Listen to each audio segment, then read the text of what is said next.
One of the most vital aspects of Facebook advertising is the creative.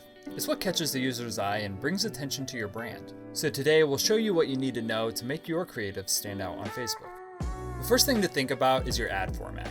This determines what type of ad will run and sometimes where it is visible on a page. Each ad format has different benefits for different types of advertisements. Let's quickly break down the different ad formats.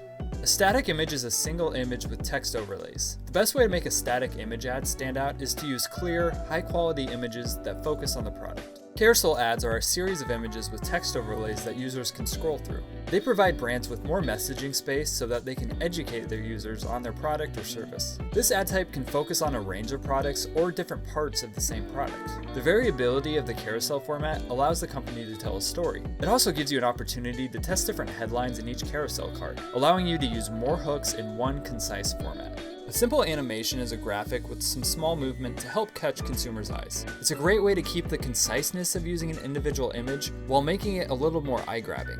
A GIF is a graphic with movement and multiple images, which offers more options for messaging than a simple animation. It's a combination of a carousel and a simple animation that's beneficial in storytelling with moving elements. You should keep these under 20 seconds. Use video assets to create ads with text overlays. They're interesting and capture the user's attention through motion. Keep in mind that you want to delight users with sound rather than inform. That means you need to caption the video if anyone's speaking. Remember, not everyone who's scrolling will have their sound on. Each of these formats can run on its own, or it can run in a dynamic ad through an intro card or a collection ad. E-commerce companies use dynamic ads when they need to show multiple products. Dynamic ads change based on the user and showcase various products from a company's catalog.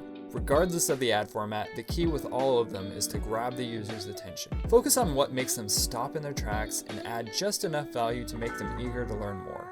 The type of creative you use makes a big difference in whether you'll disappear into the advertising noise or stand out to users. So here are types of creatives you can use on Facebook. Product images. These are clean images of a product displayed on a simple background. Lifestyle images. These show a product in the environment where the customer will use it, such as a floss container next to a toothbrush on a sink. Paint an ideal picture of how they could use the product. User-generated content. This is content from users who previously purchased from your company. It's the content they've created themselves. This creative is nice and organic and is very effective in a wide range of industries. It certainly adds credibility to your brand. A common term in the industry of social media marketing is compelling creative. What makes for a compelling creative depends on your specific industry and your audience. So, for example, older audiences are generally more interested in learning about a product or service, where younger audiences might be looking for a creative that is more entertaining than informative. Or let's say a user's already familiar with your brand or your product, then they'll want to see an ad that's simpler and more to the point. But if you want to reach new users with a creative, it needs to stand out much more to catch their attention and reel them in. Make sure that you understand your audience and that you use language that's specific to them. For example, if your audience is woodworkers, you might want to reference different joint types and tools specific to that industry.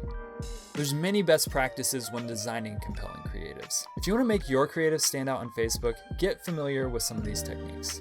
It's vital to use clear and high-quality images because the quality of your creatives reflects the quality of your products. Thankfully, with our smartphones and evolving technology, it's getting easier and easier to create these images yourself. But beyond the technical image quality, it's just as important to get the content of the image right. Make sure that the images highlight the product or service effectively to make it clear to the user what you're trying to advertise. If your ads focus on a remarketing audience of people who already visited your website but didn't make that purchase, then make sure you're speaking to the possible reservations they had that kept them from converting that first time. So let's just say the user thought that the price point was too high. To overcome this objection, you need to demonstrate in your ad why the item is worth the price. Remember, show, don't tell. A great way to find some of these possible pain points is to look at the comments that people leave on your ads. Consumers are vocal and will comment with their questions or concerns. This is a great jumping off point to find concerns to address in your future ads. Here's a few other best practices to keep in mind no matter who your audience is. Include a clear value proposition. Hook your users in the first few seconds, and keep your GIFs and videos short and to the point, under 20 seconds. The best way to ensure compelling creative is to test different creatives continuously and evolve with your consumers. You may not knock it out of the park every time, but even the posts that don't land with your audience are a learning opportunity to improve your future posts. Our creative team at Logical Position has spent years creating best practices through testing and research. Check out logicalposition.com today to find out how we can help your business improve their results on Facebook. Thanks for watching, and we'll see you next time.